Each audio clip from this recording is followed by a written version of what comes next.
Bali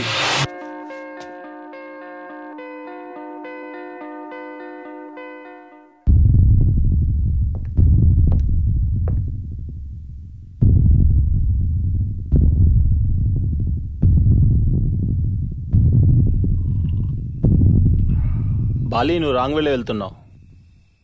నువ్వు ఆడుతుంది drama అని ఆ పెద్దాడికి తెలిస్తే ఇన్ ఫ్యూచర్లో చాలా ప్రాబ్లమ్స్ ఫేస్ చేయాల్సి ఉంటుంది. సార్ నేను ఆల్రెడీ ప్రాబ్లమ్స్లో ఉన్నాను. నేను కొత్తగా ఫేస్ చేయాల్సిన ప్రాబ్లమ్స్ ఏమీ లేవు. నో బాలి, వైజాగ్లో బసవరాజు తర్వాత పెద్దాడే. బసవరాజు బలం ముందు వీడి బలం చాలక కామ్గా ఉన్నాడు.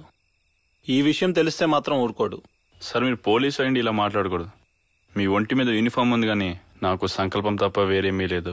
సార్ పోలీస్ డిపార్ట్మెంట్ ఇంకా మంచి వ్యక్తులు మిగిలి ఉన్నారంటే దానికి మీరే బెస్ట్ ఎగ్జాంపుల్ అని రాజు చెప్పాడు.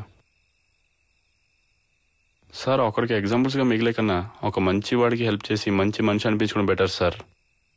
సార్ ఇప్పుడు దాకా మీ డిపార్ట్మెంట్లో బసవరాజు మనుషులు కానీ పెద్దడ మనుషులు కానీ ఏం చేయలేకపోయింది. నాకు మీ సపోర్ట్ కావాలి సార్. మీరు హెల్ప్ చేస్తే ఒక్కొక్క నా కొడుకుని ఏరిపారియచ్చు. నీలాంటి వాడి కోసం ఇన్నాళ్ళుగా వెయిట్ చేశాను. వాళ్ళకి నువ్వే కరెక్ట్ మొగుడివి. ఏరి పారే, ఏం జరిగినా నేను చూసుకుంటాను.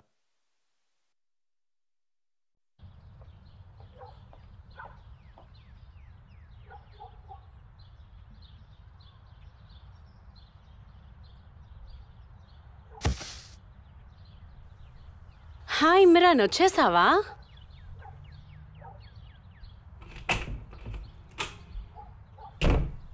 ఇప్పుడే మా మమ్మీ వాళ్ళతో మాట్లాడాను ఇమ్రాన్.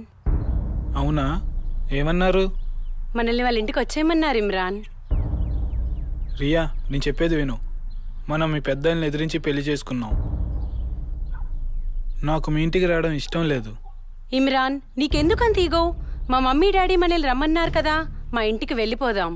చూడు రియా, మీ ఇంటికి రావడానికి నాకు స్టేటస్ లేదు. నీకు అర్థం కావట్లేదు ఇమ్రాన్. మనకి ఇంకెలాంటి ప్రాబ్లమ్స్ ఉండవు. రేపు మీ ఫ్యామిలీపై డిపెండ్ అవుతున్నాను మాట ఎవరైనా అంటే నీకు బాధగా అనిపించకపోవచ్చు, నాకు మాత్రం చాలా బాధగా ఉంటుంది. నువ్వు మార్నింగ్ టు ఈవినింగ్ రోడ్ల మీద తిరిగి ప్రొడక్ట్ సేల్ చేసి ఆ వచ్చే కమిషన్ డబ్బులతో ఎన్నాళ్ళు ఇలా బ్రతుకుతాం? రియా, కొన్నాళ్ళాగితే నాకు మంచి జాబ్ వస్తుంది, మనకు ఒక స్టేటస్ వస్తుంది. ఆ రోజు తప్పకుండా మీ ఇంటికి వెళ్దాం. Believe me.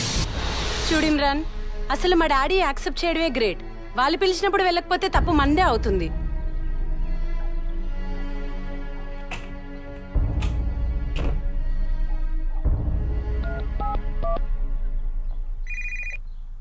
Hello. Hello Bali, ఎక్కడున్నావు? పనిలో ఉన్నాను. ఏ చెప్తాలే. నిన్ను కలవాలి టుమారో మార్నింగ్ 9:30 ఎట్ హార్బర్.